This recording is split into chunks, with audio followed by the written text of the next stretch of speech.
Let's talk about playing devil's advocate to supersize and grow your business. Sharon Horne-Ellstrom here. Today's communication-related idiom is play devil's advocate. And our topic for the BU 365-day challenge today was framing and frames. And the way we present communication in terms of how we say things, how we phrase things, how we present facts and information in order to influence other people. Now, this is in many instances, playing devil's advocate in our businesses is an example of this. A lot of times we are, as the leaders of our organizations, setting the direction, setting the tone, creating the culture, but every once in a while, I like to present that in a positive, can-do way, but every once in a while, when somebody proposes something, I will purposefully play the devil's advocate, meaning I will take the contrary position, the devil's advocate in terms of pointing out all the different possibilities and all the different things that could go wrong with the idea or the situation. Why? Because I want to make sure that we have contingency plans, that we plan ahead, that we make sure that those things don't happen if we choose to go forward with a project or an idea. This idiom, this expression, dates back to medieval times, and there was actually a position in the Roman Catholic Church called the devil's advocate until I don't remember when they stopped doing it.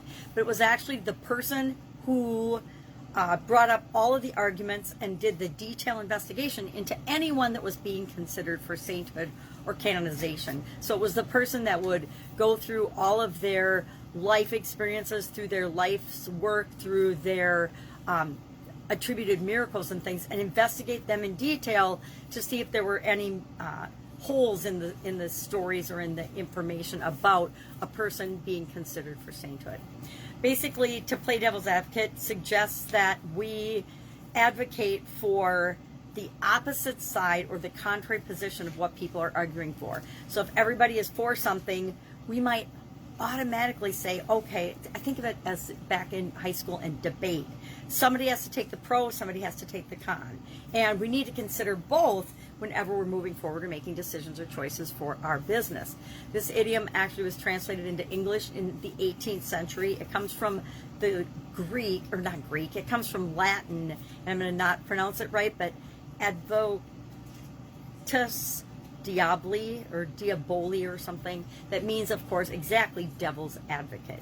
It means taking the other side, sometimes to be mischievous and to cause trouble or to be contradictory just for the sake of being contradictory. But a lot of times it's just saying, let's look at the flip side of this opportunity and make sure we're considering all the possibilities. So curious if you have played devil's advocate as you've been growing and supersizing your business. If you've heard it, if you've used this expression.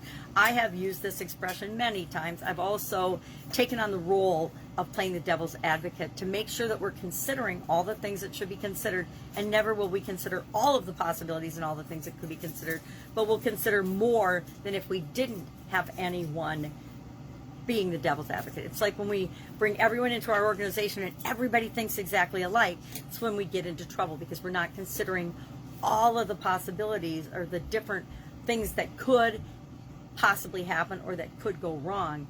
I think a lot of people would have been better served if we'd had plans in place for a pandemic. Until the pandemic hit, I think probably the vast majority of us as individuals as well as business owners were not prepared for that. Pandemic never hit my list of things and possibilities that would be something that would impact or shut down any of my businesses, yet it did indeed do that. So play devil's advocate today. Find a way that you can be a little nudgy and play devil's advocate just to have fun with this. Share your experience with this particular communication idiom and expression in the comments below, and I will of course be with you tomorrow to share another communication related idiom for the month of September. I guess that's all I've got today. Have an awesome day.